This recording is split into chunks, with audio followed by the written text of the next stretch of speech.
Every day in the USA, people find themselves in court.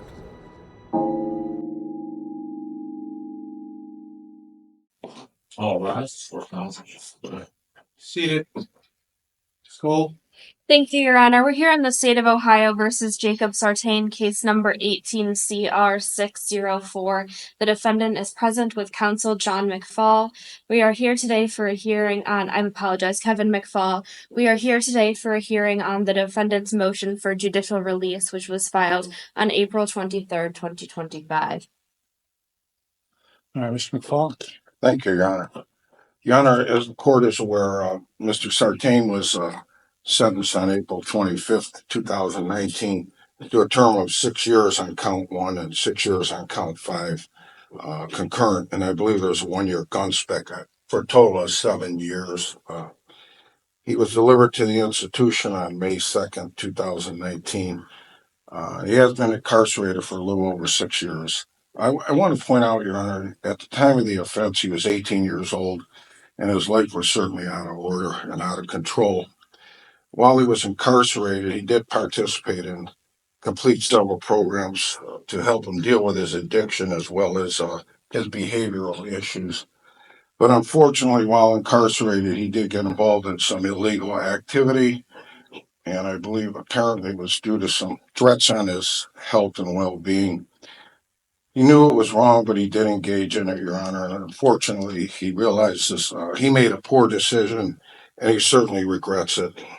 He did accept responsibility for his actions there, Your Honor, and did plead guilty in Ashtabula County Court, where he did receive a 3 to 4.5 year sentence consecutive to this case. I want to point out, I know he was punished on this case by serving about 6 years so far. I'm hoping the court feels that that's a sufficient amount of time, that the punishment certainly does fit the crime. Mr. Sartain certainly wants a chance to get his life in order, get this behind him, and get on with his life. I know this. He has tremendous family support, Your Honor. At some point, he will be released, whether it's from obviously not this court, but from Ashtabula, and he does have good family support. In light of the fact that he has served 6 years, a little over 6 years, Your Honor, I would ask the court to grant this motion for judicial. Thank you. Thank you, Ms. Gold. Thank you, Your Honor. On March 10th, 2025, the defendant was convicted of aggravated possession of drugs, a felony of the second degree, and illegal conveyance of drugs of abuse onto the grounds of a specified governmental facility, a felony of the second degree, and the Ashtabula County Court of Common Pleas. On these charges, he was sentenced to 3 to 4.5 years, and the time being served for the aggravated possession of drugs is mandatory prison time. Because the defendant is facing mandatory prison time in Ashtabula County, should he be released on this case, there would be no opportunity for this court to place him on community control sanctions. As he faces mandatory prison time, the state is opposing this motion. All right. Anything else, Mr. McFall? Nothing further. All right. All right. Now, when we were here back in 19, and I imposed that sentence, I informed Mr. Sartain's counsel that Mr. Deeb, that I would consider the motion for judicial release at the appropriate time. I know it was filed and withdrawn because it was premature a couple of years ago. And obviously, he's eligible for it as he sits here now. So when it was filed, I ordered the records from the institution, which is what I always do. And I always look at the records. Most time, the records really don't show anything. They'll show a lot of times minor infractions committed within the institution, which are no big deal because you can get those for a lot of things, and they sometimes are pretty petty. But when I looked at your records in the institution, it wasn't petty stuff. There was some serious stuff in there. Some of which was reminding the guards who were dealing with you that you were going to be out in a few years and you'd find them. But that's bad enough, but that's not the worst of it. The worst of it is that, and I didn't realize this till very recently, is that you were sentenced in Ashtabula for the drug offenses, felony twos, correct? 2 felony twos. Yes, Your Honor. Okay. One of which has a mandatory sentence of 3 to 4.5 years. So the purpose of judicial release, at least as far as I'm concerned, is to let somebody out before their sentence is complete because they've earned that right. And they've earned that right by conducting themselves the way they're supposed to when they're incarcerated. Now, Mr. McFall talks about programs that you've gotten into, and that's fine, except while you're in prison, you're committing F2s that carry mandatory time. So judicial release, at least as far as I'm concerned, is meant to get somebody out early who's done what they're supposed to do while they're incarcerated. But you haven't done that, which resulted in your 2 felony twos, which, I mean, you got about 6 months left to do here or so, which is the least of your problems with the 3 to 4.5. And it's likely to be, I'm going to deny this motion because it's not appropriate in this case. Okay. But you can go back there, and if you want to do 3 instead of 4.5, of that Ashtabula sentence, then you're not going to generate reports like you have so far. Okay. Because if you do, they're going to keep you for another 1.5 years. And there ain't a lot you can do about that because that's the range of your sentence. So you still got a long way.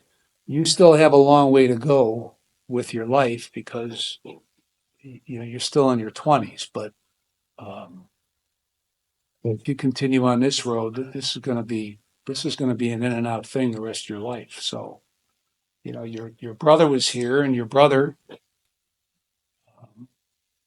by the time he finished his probation, was a completely different person as I saw it. So, but in this circumstance, I cannot grant this motion for judicial release. Anything else, Ms. School? No, Your Honor. Mr. McFall? Anything else? Your Honor, would it be possible for Mr. Sartain to address the court? Sure. Go ahead.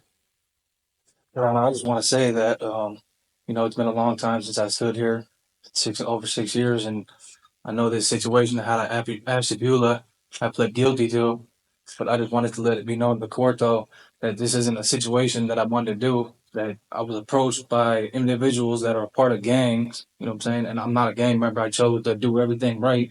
And I know from the record it might not seem like it, but as soon as I got incarcerated, all I've ever wanted to do was to be better and be the person that my parents raised me to be. And, when I got locked up, COVID came. As soon as COVID was over, I wanted to do better. I wanted to be in programming. And I was down there for 5 years. I never went to the hole. I was level 1.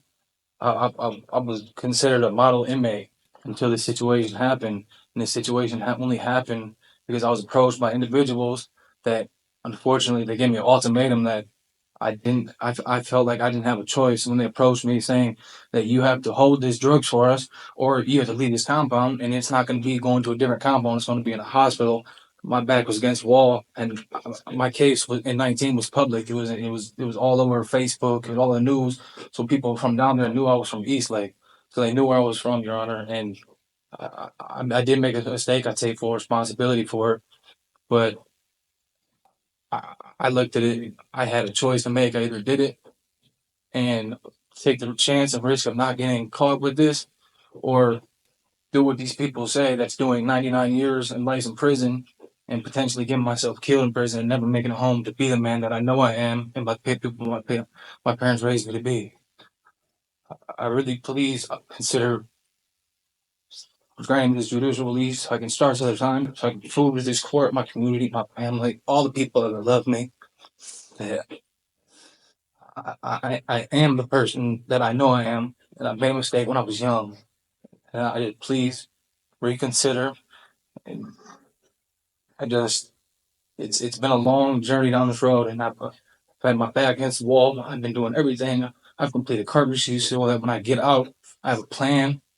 And I've done anger control, so I have ways to control my old ways I used to be. I'm not the person I used to be when I was standing here almost 7 years ago, Your Honor. I just please reconsider and just give me a chance. What do you, I mean, what do you say about the threat against these guards?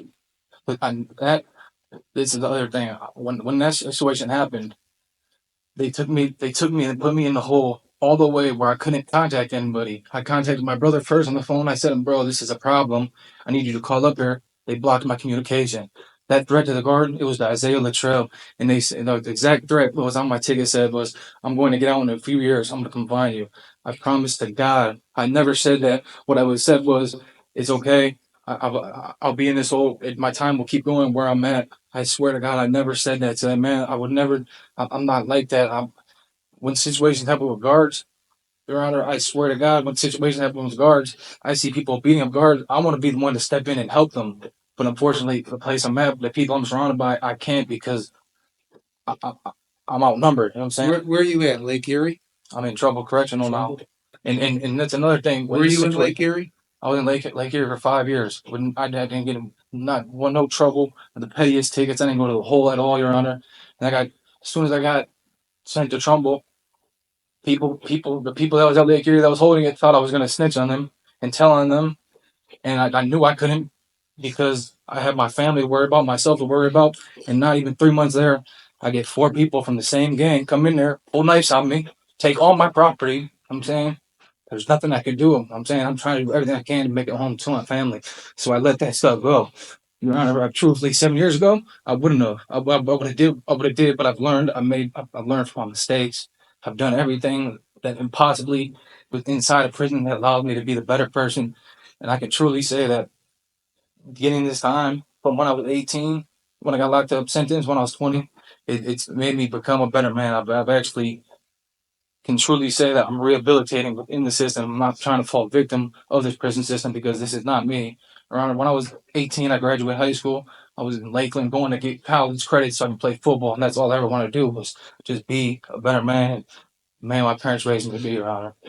This situation in Ashtabula, the only reason I pled guilty to it is because the judge told me if you don't plead guilty, this 3 years, you're gonna go to trial and then you're gonna get 11 years.